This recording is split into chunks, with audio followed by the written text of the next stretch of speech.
You're listening to a New York Yankees episode of the Jacob Valk Show.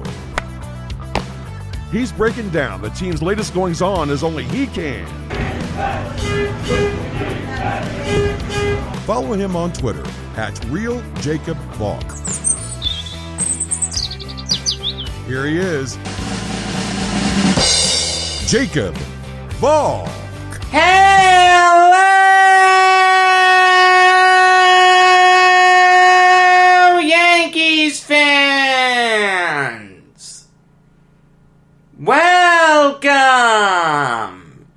to another Yankees episode of the Jacob Valk Show.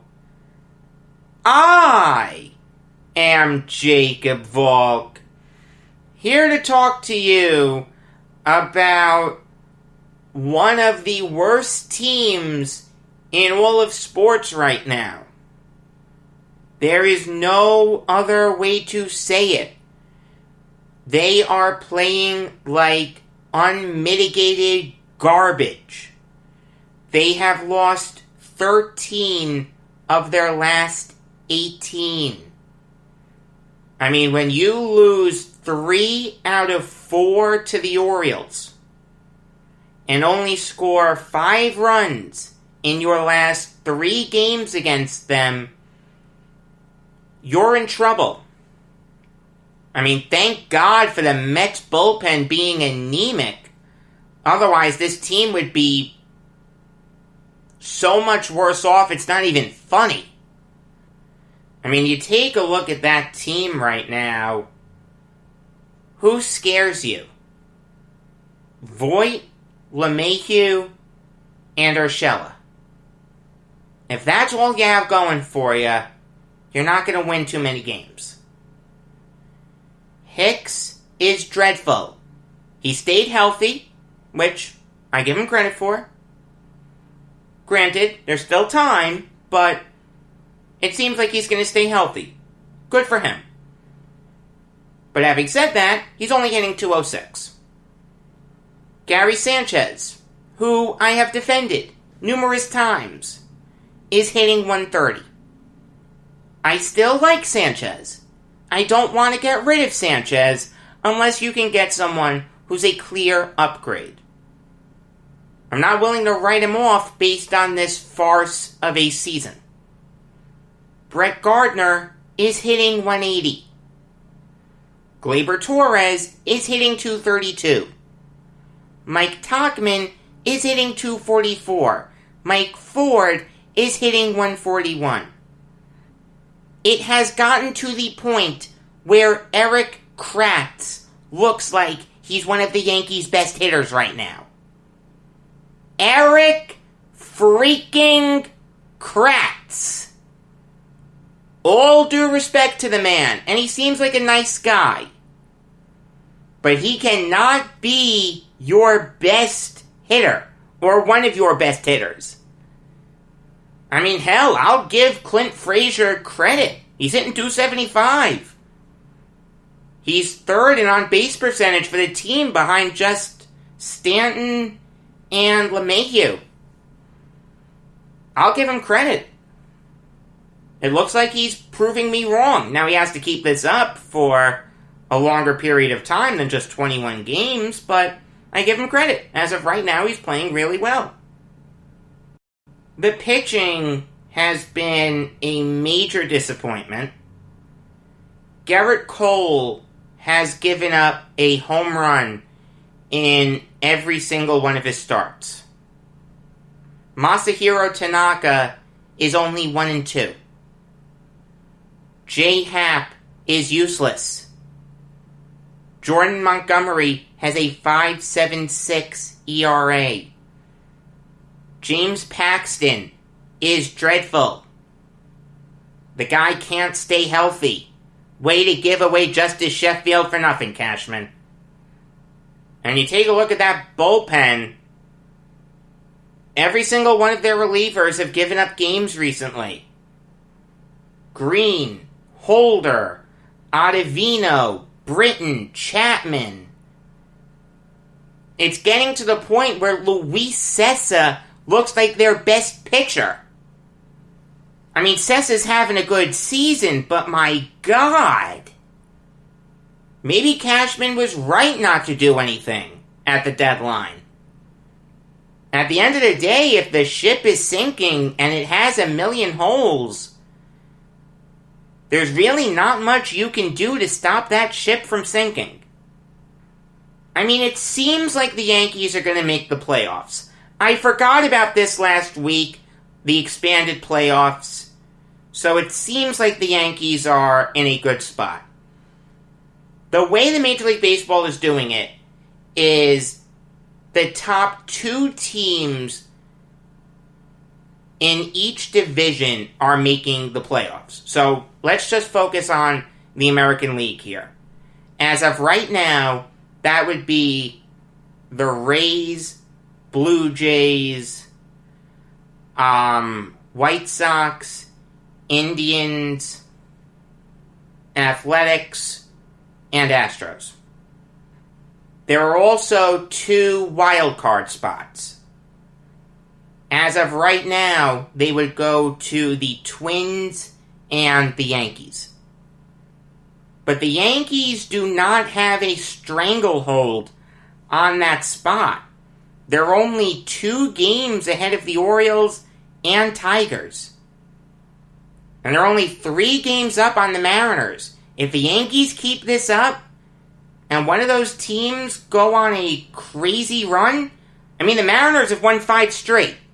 And the Orioles have won 3 straight. I mean, for God's sake, they just beat the Yankees. Their grip on a playoff spot is tenuous right now, to say the least. Now, you may be wondering why I'm not screaming at the top of my lungs for Aaron Boone's head. Well, there's really only so much that you can pin on Boone in this situation.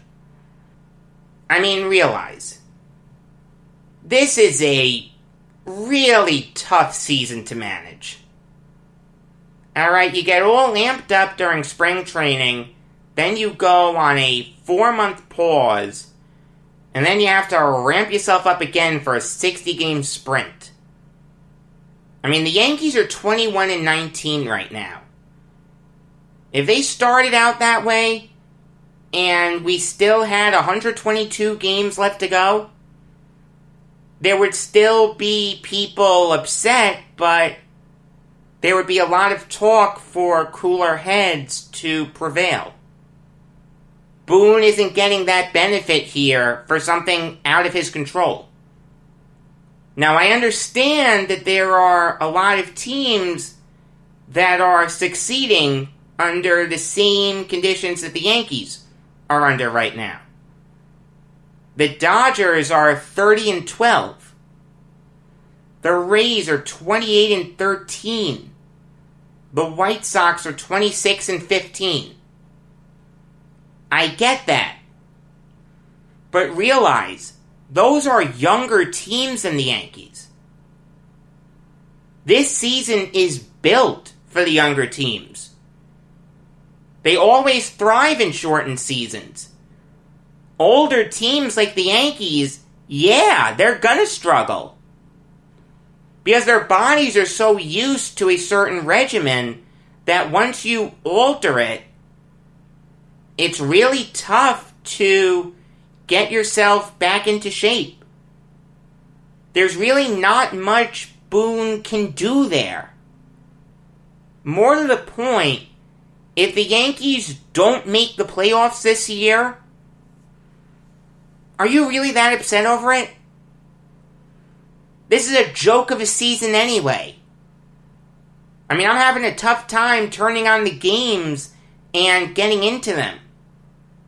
And that's not just because the Yankees are playing bad right now. It's a 60-game season. How can I get excited about that when I'm used to a 162-game season? That's the best part of baseball, the marathon. There are some people who want to shorten it a little bit. Bring it down to maybe like 140, 150-ish. I don't mind that.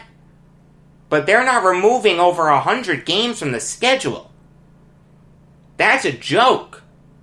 If that was what we needed to get this season off the ground, just cancel the season. Now, I understand that the Yankees are in a tough spot right now. My buddy Mark, the biggest Yankees hater you'll ever meet, he puts Chris Russo to shame. And he wears that as a badge of honor. He said to me, this is tough for the Yankees. They're built to win now. Now, everyone is just 1 year older. The Yankees are in a tough spot right now. And look, I have no problem telling him when he's being unfair to the Yankees. But in this case, he's right.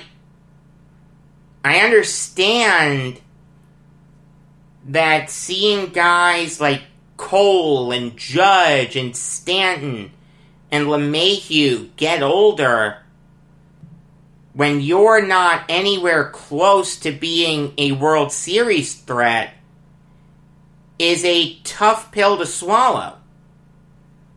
But having said that, it was never make or break this year, even before the coronavirus happened. It was never about winning this year. If the Yankees won this year, it would have been nice. But if they won next year, and or the year after, and or the year after, that would have been okay too. Yes, everyone will be older, but the Yankees still have other guys, like Urshela, Torres, Davy Garcia, Clark Schmidt, Luis Severino. They have guys that are ready to fill holes if they present themselves. It's not life or death for the Yankees. It stinks that they're as bad as they are right now. And it stinks that even if they were undefeated right now, and they went on to win the World Series, they'd have an asterisk. That stinks. But it's not the end of the world. It's okay if they win in the future. I'm upset about how bad they're playing right now. To have lost 13 of your last 18 is inexcusable. But if you're gonna have an off year, have it in 2020. You'll get another one of these Yankees shows next week. Also, on Thursday morning, you're going to get an NFL season preview. And on Friday evening, you're going to get a Jets season preview. Regular episodes of The Jacob Valk Show come your way every weekday afternoon. Until next time, I am Jacob Valk saying that my knees are like Rice Krispies. They go snap, crackle, and pop.